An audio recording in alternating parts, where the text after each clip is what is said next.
और क्या।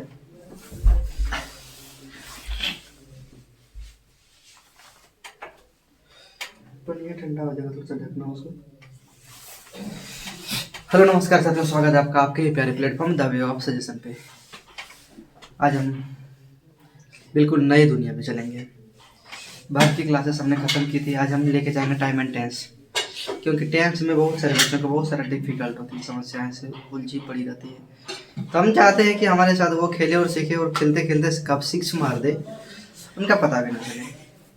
तो आज से हम फिर फाइनली वही करने जा रहे हैं कि पहले रोकना सिखाएंगे, कब ड्राइव मारना सिखाएंगे, मौका में चौका भी मरवाएंगे, कब छक्का मरवाएंगे ये तो बाउंड्री लाइन के बाहर जाने के बाद ही पता चलेगा। तो सीधी बात, नो बकवास, हम चलते हैं अब अपनी दुनिया की ओर। आज हम फाइनल पढ़ने वाले हैं टाइम एंड टेंस, काल और समय। क्या सोचते हैं थोड़ा ढंग से लिखें।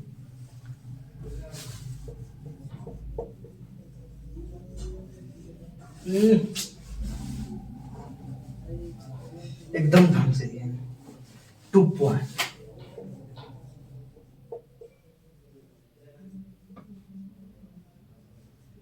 टाइम एंड टेंस, समय और काल।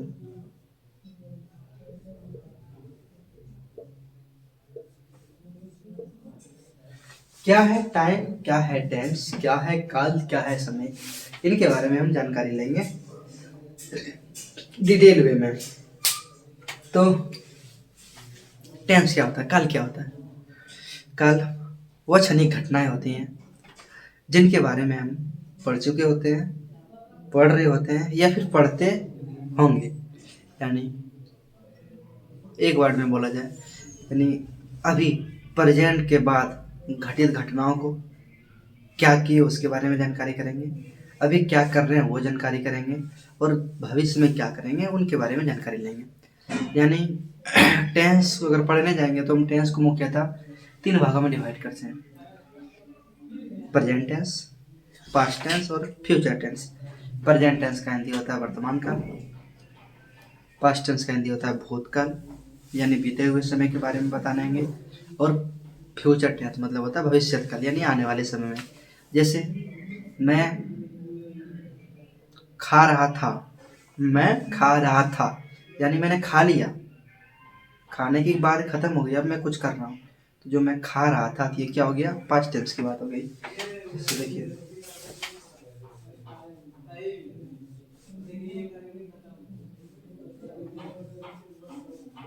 आई एट, मैंने खाया।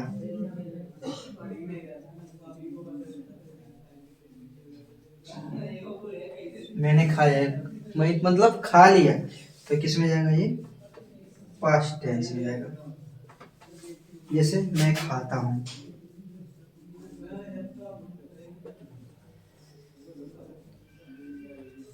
मैं खाता हूँ, आई इट, मैं खाऊंगा,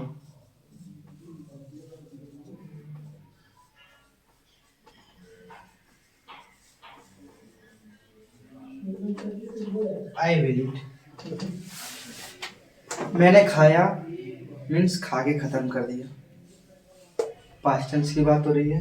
मैं खाता हूँ, प्रेजेंट में खा रहा हूँ, खाता हूँ या खा रहा हूँ, तो किसकी बात करेगी, प्रेजेंट टेंस की बात करेगी। और मैं खाऊंगा, थोड़ा देर के बाद खाऊंगा या थोड़ा देर के बाद कुछ काम करूंगा, तो करूंगा मीन्स फ्यूचर टेंस में ये डिनोटेड हो रहा है। तो ये दो अलग बात है। सबसे पहले जानेंगे टाइम किसे कहते हैं, टेंस किसे कहते हैं।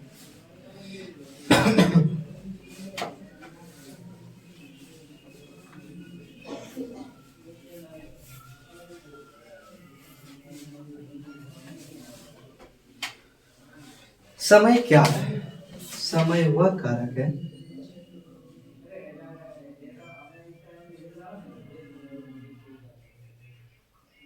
वह कारक है जो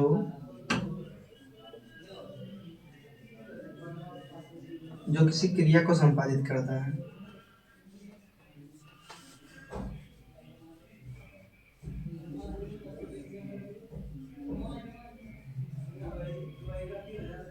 संपादित करता है। Time is a factor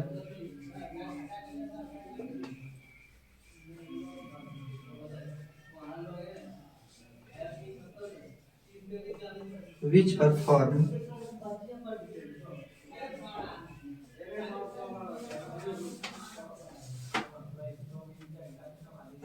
any task। समय वो कार्य है जो किसी क्रिया के बारे में क्रिया को संपादित करता है। जैसे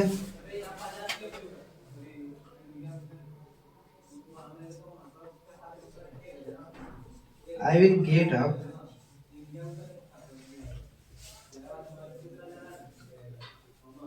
यहाँ तक नहीं आ रहा होगा शायद।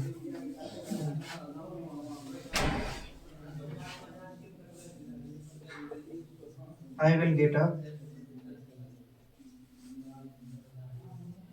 6 o'clock in the morning।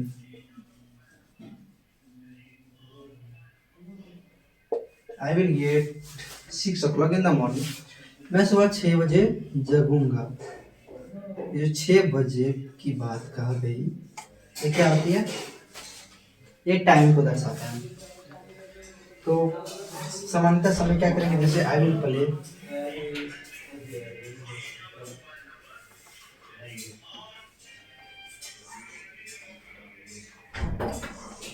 I will sleep at night. यानी ऐसा सीधी बात बोला जाए कि जो हमेशा क्या हो, क्रिया को परफॉर्म करे, समय को परफॉर्म करे। सेंटेंस के अंदर जो समय को परफॉर्म किया जाता है उसी को हम क्या बोलेंगे? समय यानी टाइम। अब टेंस क्या बोलते हैं? टेंस क्या बोलेंगे? अकॉर्डिंग टू टाइम भर यानी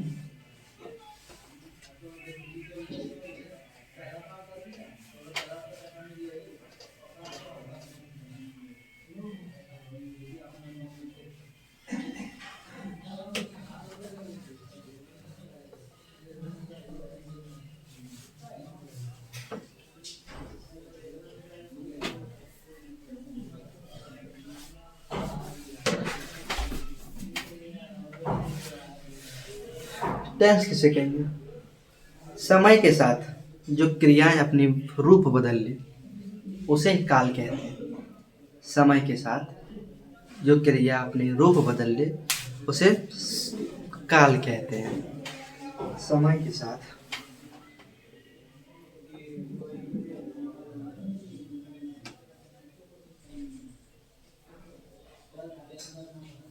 समय के साथ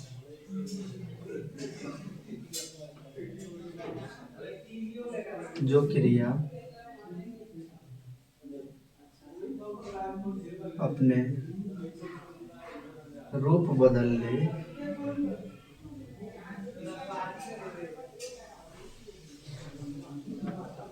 काल कहलाता है।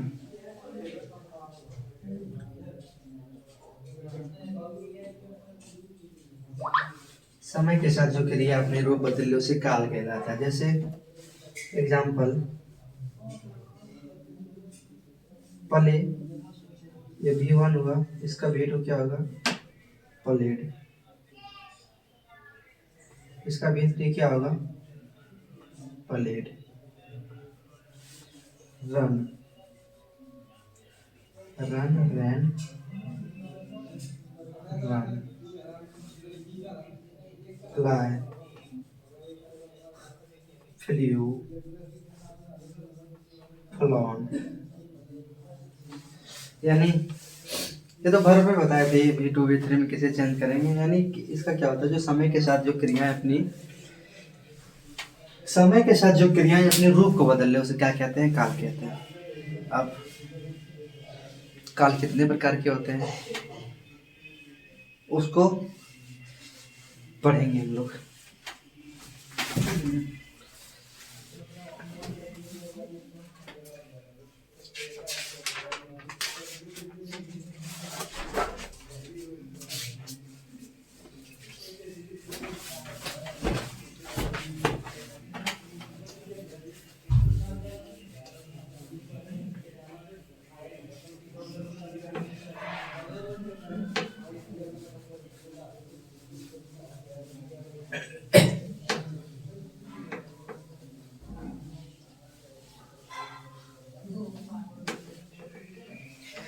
कहाँ रखे हैं इसको? जैसे टेंस, टेंस कितने प्रकार के होते हैं? टेंस की क्या खासियत होती है? टेंस को कैसे सीखेंगे, कैसे पढ़ेंगे, क्या ट्रांसलेशन किसके जरिए बनाएंगे, वो सब बातें आज हम करेंगे। तो टेंस कितने प्रकार के होते हैं?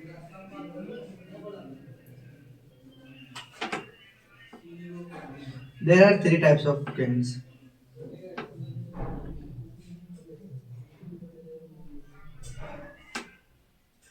Tense, present tense,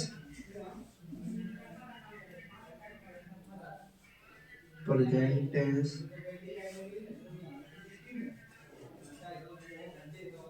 past tense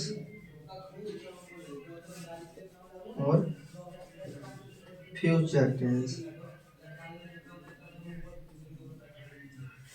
सामान्यतः यही तीन टेंस होते हैं जिनके बारे में हमें पढ़ना होता है। प्रेजेंट टेंस का हिंदी होता है वर्तमान काल।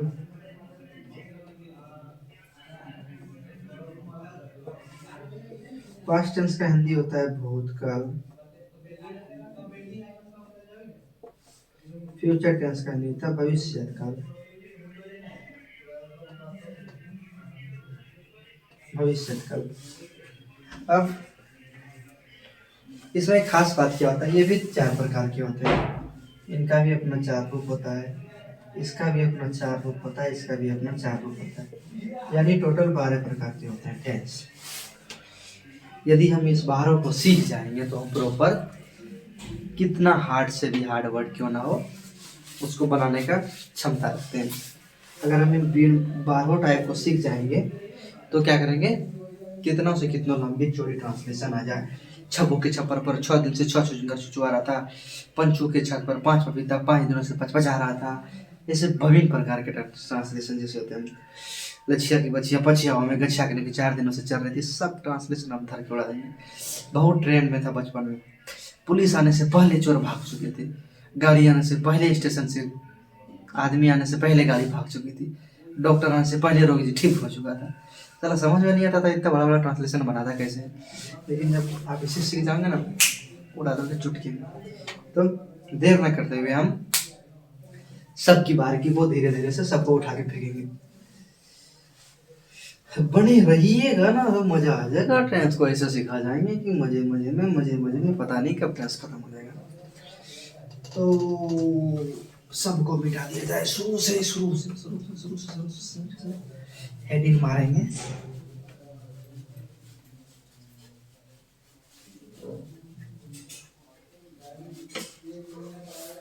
हेडिंग मारेंगे क्या, प्रेजेंट टेंस।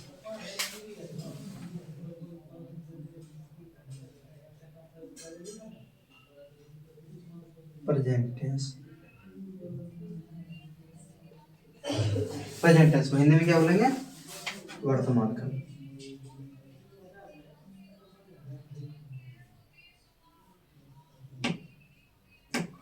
ये कितने प्रकार के होते हैं, ये 4 प्रकार के होते हैं। Simple present tense,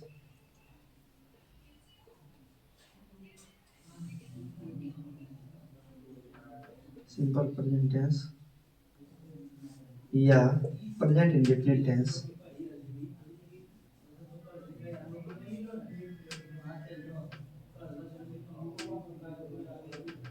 present indefinite tense, इसको 2 वर्ड से जानते हैं, simple present tense,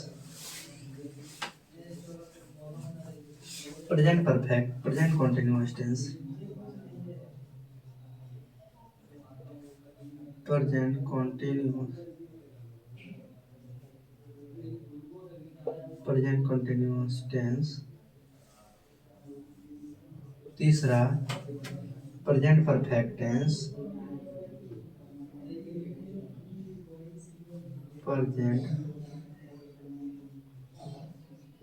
present perfect tense. और चौथा जो होगा आपका present perfect continuous tense. Present perfect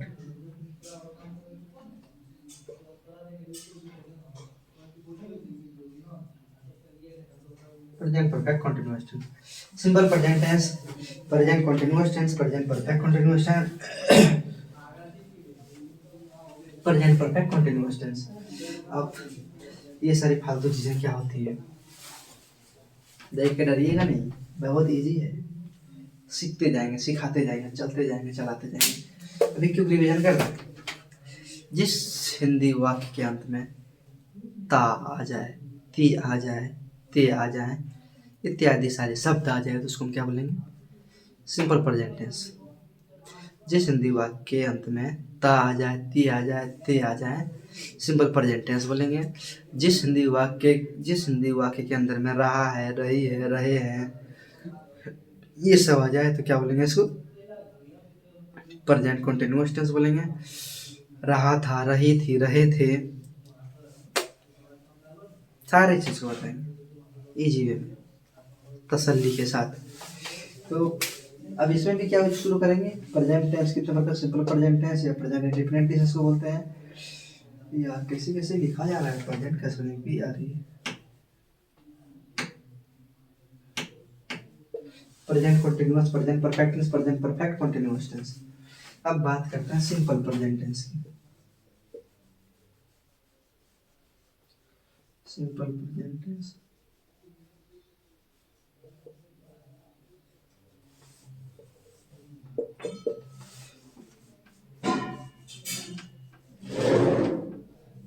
जिस हिंदी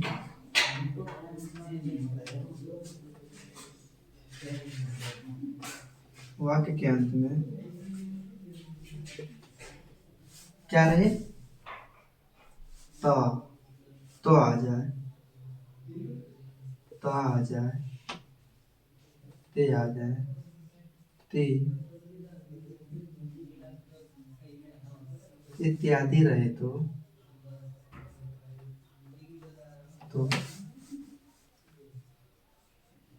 हम सिंपल प्रेजेंट टेंस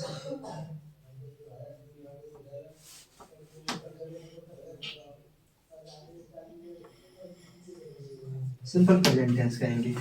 अब इसका स्ट्रक्चर होता है कुछ फार्मूला, जैसे मैथ बनाते हैं तो उसमें हमको फार्मूला सीखना होता है।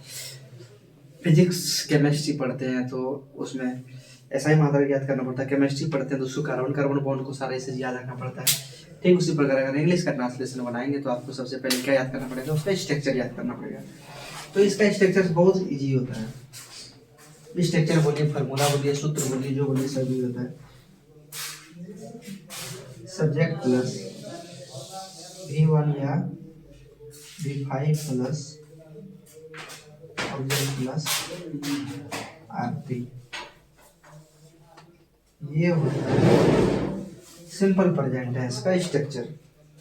अब ये क्या होता है नहीं होता है ट्रांसलेशन, जैसे एक ट्रांसलेशन बनाते हैं, मैं खाता हूँ, मैं खाता हूँ, ता आया लास्ट में, ता आया लास्ट में, तो कौन सा आएगा? Simple present tense. अब इसका ट्रांसलेशन कैसे बनेगा? मैं का क्या होगा? आई इट, मैं खाता हूँ। तो आई इसमें क्या हो गया? सब्जेक्ट। इट क्या हो गया? वर्ब। अगर इसमें कोई ऑब्जेक्ट नहीं है तो चलेगा। अब इस सब्जेक्ट ऑब्जेक्ट पहचानने का क्या तरीका होता है?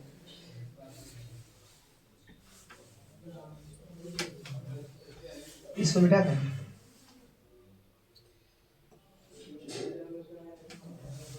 मैं खाता हूँ, मैं जाता हूँ, मैं जाता हूँ, आई गो। अब सब्जेक्ट पहचानने का ट्रिक बताते हैं क्या होता है।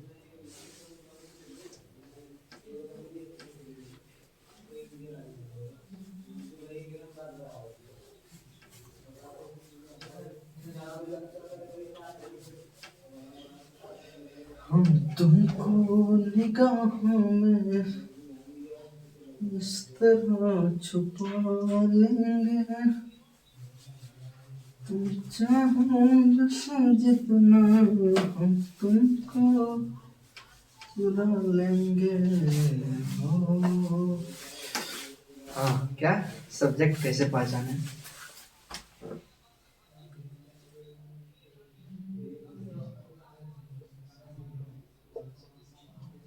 सब्जेक्ट पहचानने का ट्रिक।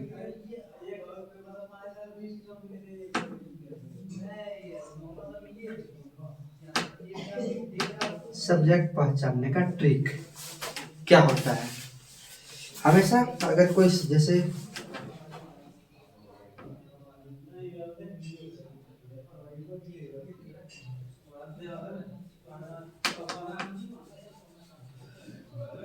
राम जा रहा है,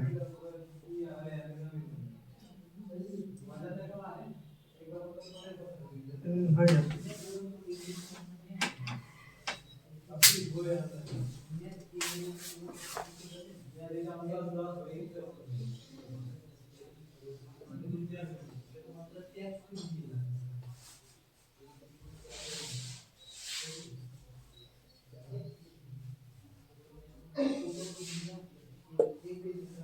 राम जा रहा है, कौन जा रहा है? राम जा रहा है। तो इसमें क्या होगा? राम ये सब्जेक्ट होगा, ये आपका हेल्पिंग वर्ब होगा, ये आपका मेन वर्ब होगा।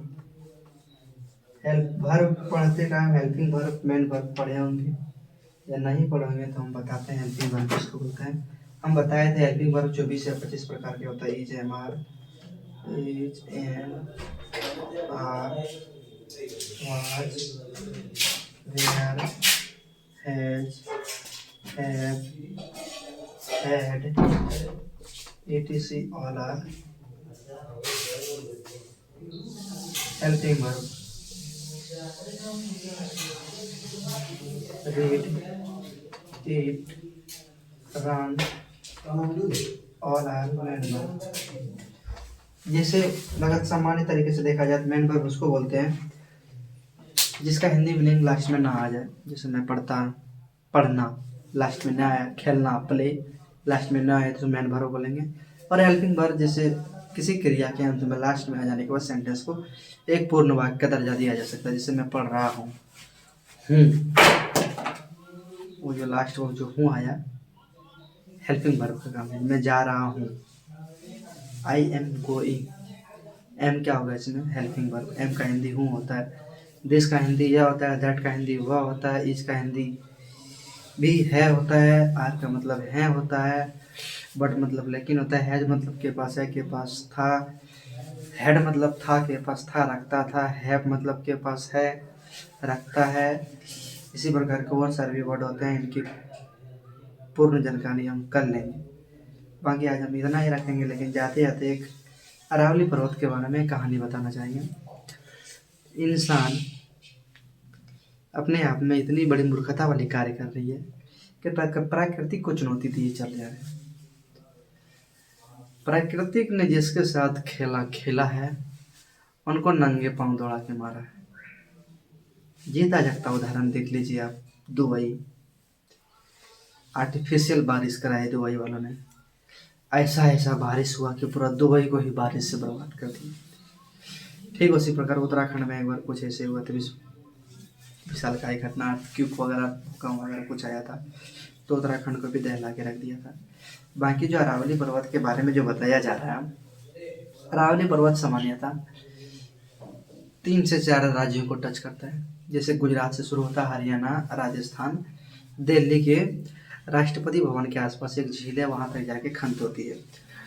अरावली पर्वत की सबसे लंबाई अगर देखा जाए तो 692 किलोमीटर की होती है, तो लंबाई है। मार्कर कहाँ चल गया? अरावली पर्वत की लंबाई 692 किलोमीटर है।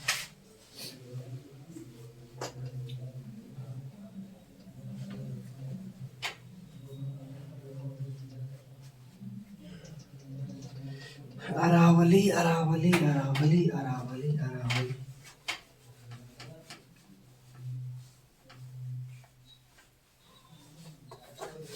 ये है आपका अरावली पर्वत।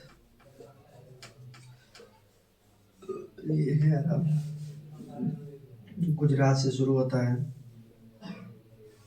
राजस्थान भी आता है, हरियाणा भी क्रॉस करता है, और दिल्ली में आके ख़त्म हो जाता है। इनकी टोटल लंबाई है 692 किलोमीटर। 692 किलोमीटर। लेकिन सबसे बड़ी बात क्या है पता है? राजस्थान में कम से कम ये 550 किलोमीटर तक फैला हुआ है। 550 किलोमीटर तक राजस्थान में ही फैला हुआ है। तो इनका जो हो रहा है कि एक सुप्रीम कोर्ट में नवंबर 2025 में एक केस पारित किया गया है। इसमें दो बातों को रखा गया है। जिस पहाड़ी की ऊंचाई 100 मीटर से कम होगी वो अरावली का भाग नहीं माना जाएगा, और जिस पहाड़ी के बीच में कम से कम 500 मीटर की गैप होगी वो भी अरावली का भाग नहीं माना जाएगा। अगर ऐसी सिचुएशन लागू हो जाती है तो अरावली नष्ट के कगार पे आ जाएगी। अगर अरावली नष्ट के कगार पे आई तो उत्तर भारत के जो सारे इलाके हैं, सहारा मरुस्थल या थार मरुस्थल, कुछ दिमाग में चल नहीं रहा है, सहारा मरुस्थल ये शायद, हाँ सहारा मरुस्थल, हाँ। ये मान लीजिए आपका अरावली पर्वत, इधर है आपका उत्तर भारत, ईस्ट इंडिया, इधर क्या है मरुस्थल मान लीजिए। अगर ये पर्वत आपकी टूटती है, ये पर्वत जैसे आपका टूटेगा तो यहाँ जो जितना बल्लू मिट्टी कण है, रेगिस्तान मतलब क्या था, बल्लू वाली एरिया, तो यहाँ से जाएगी उत्तर भारत में, पूरा बल्लू को भी उत्तर भारत को भी रेगिस्तान में कन्वर्ट कर देगा। नुकसान सुनाते हैं अरावली पर्वत नष्ट होने का नुकसान। पहला, यहाँ से जाएगी उत्तर भारत के एरियाओं को भी धूल मिट्टी से भरना शुरू कर देगा। अगर अरावली पर्वत टूटती है तो इसके अंदर जो पशु पक्षी रहेंगे उनकी क्षतिपूर्ति कैसी होगी? वहाँ के पशु पक्षी का क्या हाल होगा? नंबर 2, अगर अरावली पर्वत टूटती है तो यहाँ से जो नदी नाले जो निकले हुए हैं वो तो विलुप्त हो जाएंगे। वो नदी नाले विलुप्त होंगे तो सुखाड़ की समस्या आएंगी। सुखाड़ की समस्या आएंगी तो फिर कृषि का संसाधन गड़बड़ाएगा। कृषि का संसाधन गड़बड़ाया तो इंसान भी भूखे मर जाएंगे। इंसान भूखे मरेंगे तो ऑटोमेटिक पशु पक्षी तो भूखे मरेंगे ही। नुकसान नंबर 3 बताए इसका। नुकसान इसका 4 बताते हैं।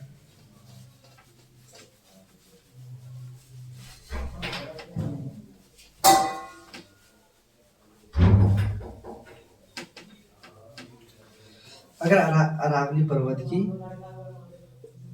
अपरदन होती है यानी टूटती है तो यहाँ का जो ग्राउंड वाटर है, वाटर लेवल है, ये तो वाटर लेवल लो हो जाएगी, यानी ये भी एरिया क्या कहलाने लगेगा? मरुस्थलीकरण।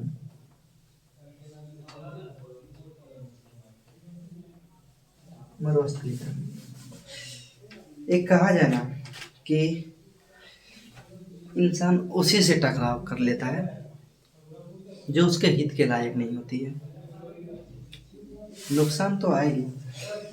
अगर ये पर्वत अभी जैसे अभी आपका जो हिमालय पर्वत की जो बात करें, हिमालय पर्वत, इस पर्वत का निर्माण प्लेटों के टकराव की वजह से उत्पन्न हुआ है। ये एक पर्वत न्यू है। ये जो है अरावली,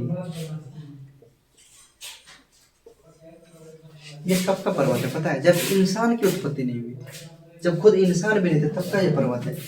प्री पेंगुइन युग से चली आ रही है ये पर्वत, जिसकी वजह से हवाओं की वजह से, पानी की वजह से, टकराव की वजह से इनकी ये टूट रहे हैं, ये बात पता है। लेकिन अगर ये अरावली पर्वत नहीं रहती है तो हिमालय भी चली जाएगी।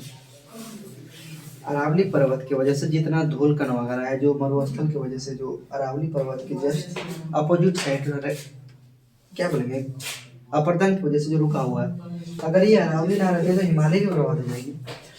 अरावली से जो धुन कर निकलेंगे अब हिमालय पे आएगी। हिमालय क्या होगी? अभी ये क्या कहलाती है? बर्फीला एरिया कहलाता है। अगर ये पर्वत ना रही तो यहाँ से जो सारी कचराएं आएंगी अब इस पे आके टकराएंगी। अब इनका भी धीरे धीरे क्या होगा? पतन होना स्टार्ट हो जाएगा। इन पे कचरा आके फैलेंगे, कचराएं फैलेंगी तो इनका भी जो अभी हिमालय बर्फीली एरिया कहलाता है, ये भी धीरे धीरे मानसूनी एरिया कहलाएंगे, मरुस्थलीकरण वाले एरिया कहलाएंगे। तो बहुत प्रकार की ऐसी संभावनाएं उत्पन्न होती है अगर अरावली पर्वत को नष्ट करने की बात चलती है तो। अगर ऐसा इतना ही कहेंगे कि प्रकृति के साथ खिलवाड़ नहीं करना चाहिए। इंसान हमेशा उसको खोने की बात करती है जो कभी पाया ही नहीं है। ठीक उसी प्रकार आज पूरे राजस्थान के आदमी गुहार कर रहे हैं, अरावली बचाओ अरावली बचाओ। ये राजस्थान की एक गुहार नहीं है, ये हम पूरे भारतवासियों का गुहार है। Save life, save trees, save mountain, because it's all our ecosystem. If you will destroy any ecosystem, then you will lost all over the world. यदि आप इकोसिस्टम की किसी भी चीज़ की क्षति करते हैं तब इकोसिस्टम गड़बड़ाएगा। इस इकोसिस्टम गड़बड़ाया तो पूरा ज़िंदगी तबाह हो जाएगी। और इससे एक कहावत और याद आ जाता है अरावली पर्वत के बारे में कि इंसान इतना कुकर्म करने के बाद भी सोच रहा है कि हम स्वर्ग में जाएंगे। इंसान इतना कुकर्म करने के बाद ये सोच रहा है कि हम स्वर्ग में जाएंगे, और एक ठहरे पर्वत बेचारे कुछ भी नहीं किए हो, फिर भी उनके पीछे कुछ से कुछ बातें चली जा रही है। तोड़े जाएंगे, टूटे जाएंगे, कुछ करेंगे ना, पता क्या होगा आगे नहीं पता है। लेकिन बहुत इनसे बहुत सीख मिलती है कि साला जो कुछ करते जा रहा है वो सोच रहा है मेरे साथ कुछ नहीं होगा। इन पर्वतों का क्या है, इसने किसका क्या बिगाड़ा है, अब इनके तोड़ने की बात चली जा रही है। और इंसान चाह रहा है कि हमारी ज़िंदगी एक ही तरह और एक ही समय के साथ हमेशा कट जाएगी। ऐसा नहीं आता, समय सबका आता है। आज आप जिस रास्ते पे चल रहे हैं हमेशा आप उस रास्ते पे नहीं चल पाएंगे। हमेशा इसी बात पे ध्यान रखिए कि निरंतर प्रयास करेंगे, सफलता के साथ जाएंगे। बाकी अरावली पर्वत के बारे में आप लोग क्या समझते हैं, क्या सोचते हैं, इनके साथ क्या होना चाहिए, क्या नहीं होना चाहिए, आप अपना राय कमेंट में जरूर दें। आज के लिए इतना ही, तब तक के लिए बाय, गुड नाइट, मिलेंगे कल। जय हिंद।